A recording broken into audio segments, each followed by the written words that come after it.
aquele bombeiro de casa, né, que arruma encanação, essas coisas, hoje ganha mais do que um programador de uma Big Tech. Ele consegue tirar um salário mensal maior do que um programador de Big Tech, porque é uma profissão rara. Agora, a tarifa por si só, ela vai ser capaz de trazer essa indústria de volta, Arsênio? Porque não parece tão simples. É o que a gente acabou de falar no caso do iPhone. Trazer a indústria aqui para dentro de volta não vai fazer com que você crie novos empregos e todo mundo continue comprando iPhone. Isso vai ter um custo, isso vai impactar, inclusive, na inflação do país propriamente. E Donald Trump continua forçando, inclusive, recentemente, chamou tanto Apple e Samsung para conversar, falando: se vocês não começarem a produzir os seus equipamentos eletrônicos aqui dentro, eu vou começar a tarifar separadamente o produto de vocês que é produzido fora do país. E no final das contas, quem paga por isso não é o governo, quem paga por isso é o consumidor, porque se você tarifa, quem está trazendo o produto vai repassar, então o americano vai estar pagando mais caro. Não parece ser tão simples assim de resolver isso, não é mesmo? Absolutamente não, Davi. Inclusive, eu acho que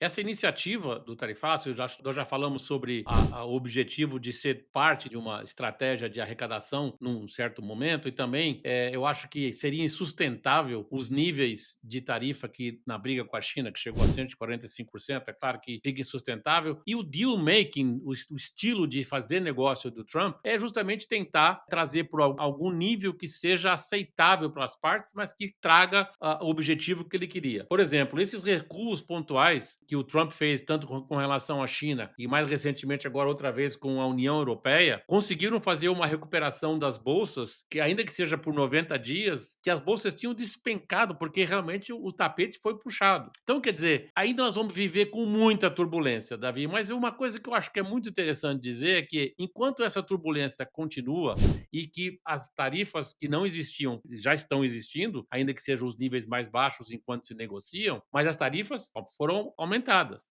Existem países que com as tarifas, é o caso do Brasil com a aço, e assim vai pelo mundo todo. Isso cria uma coisa muito interessante, Davi, que o Brasil vive com isso desde o milagre brasileiro, que era para criar a indústria brasileira nos moldes muito parecidos com o que a gente está vendo nos Estados Unidos. Isso gera uma série de iniciativas que são muito curiosas. Por exemplo, que a gente conviveu no Brasil, ainda convive as formas de você driblar as taxações, que são, por exemplo, os chineses têm empresas especializadas na China oferecendo nesse momento para os importadores americanos que de uma hora para outra tiveram que pagar muito mais caro por causa da tarifa, caminhos que já eram utilizados por ele para eles pagar menos. Por exemplo, o subfaturamento do produto, fazer um transshipment, ou seja, a China manda o container dela para Malásia ou para o Vietnã, lá eles somente tiram o produto do container e põe num outro container e consegue um certificado de origem do Vietnã, que por acaso paga menos especificamente de imposto. Mas isso vai estar criando um monte de iniciativas ilegais para poder burlar e tentar conviver com essa maluquice que vai demorar por um bom tempo para que a gente tenha alguma estabilização desse sistema que o Trump está querendo falar, porque é muito radical essa troca. E tem uma dicotomia, né, Davi? Ao mesmo tempo que o objetivo, parte do objetivo disso é atrair as empresas que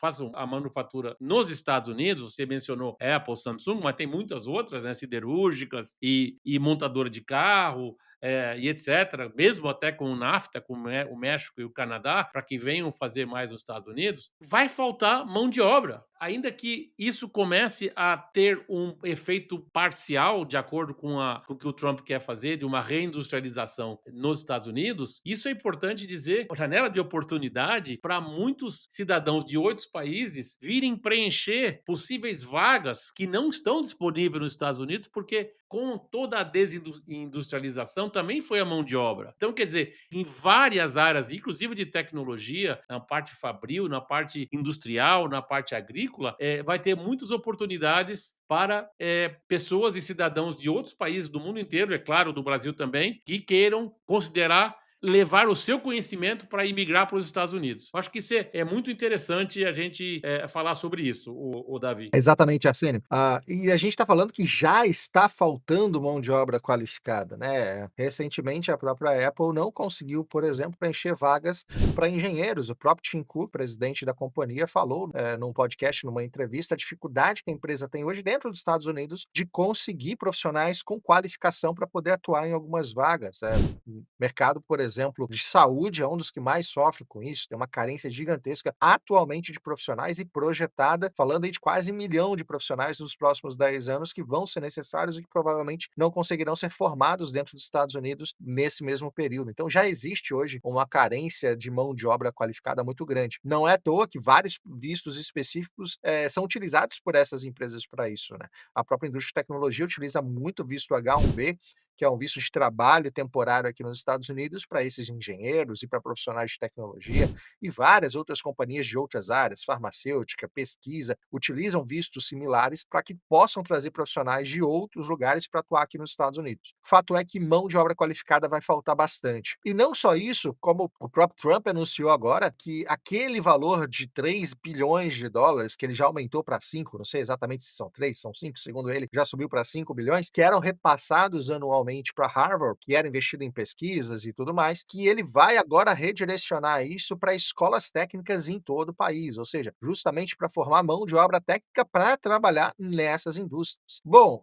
não sei se a questão toda é falta de dinheiro para essas escolas ou se é falta de gente interessada em fazer esses cursos técnicos, mas fato é que ele está falando em investir um dinheiro bem pesado em escolas técnicas para formar mão de obra para a indústria. Então, o plano ele está executando e ele está fazendo de tudo para que de fato isso aconteça. Mas a realidade é que vão faltar profissionais qualificados, independente de investimento em escola técnica. E aí entra um ponto bastante interessante, porque se a gente começa a analisar até mesmo esse sistema imigratório americano, você tem pouquíssimos vistos voltados para essa mão de obra qualificada técnica. Você tem alguns vistos específicos para mão de obra ultra qualificada, o EB1 e o EB2. Você tem o EB3 para uma mão de obra técnica também, mas é uma quantidade mínima. A gente está falando aí de 40 mil green cards anualmente. Como esse green card é distribuído para a família, cada aí uma média de família de 4 pessoas, a gente está falando de 10 mil profissionais por ano que entram aqui nos Estados Unidos através desse visto. Então é muito pouco perto da necessidade. E é aí onde eu reforço muito a ideia de que muito provavelmente vai ser necessário o Congresso sentar e discutir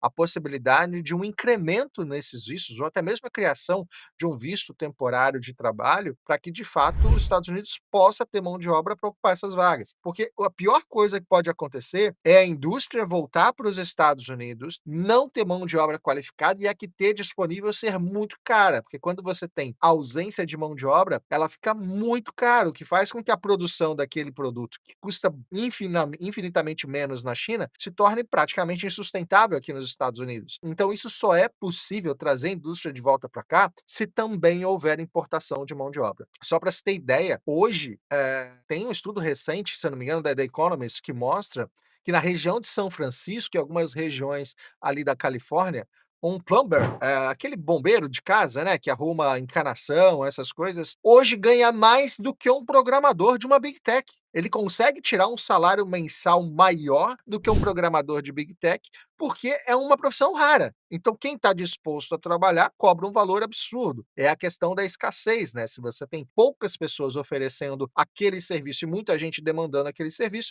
se torna muito mais caro. E é o que pode acontecer justamente com essa questão da reindustrialização. E o único caminho que eu vejo para os Estados Unidos resolver isso de forma rápida, se amanhã Apple, Samsung e todas as empresas de tecnologia, as montadoras e assim por diante, disserem vamos levar a indústria de volta para os Estados Unidos, é autorizar a vinda também, a importação de mão de obra de fora.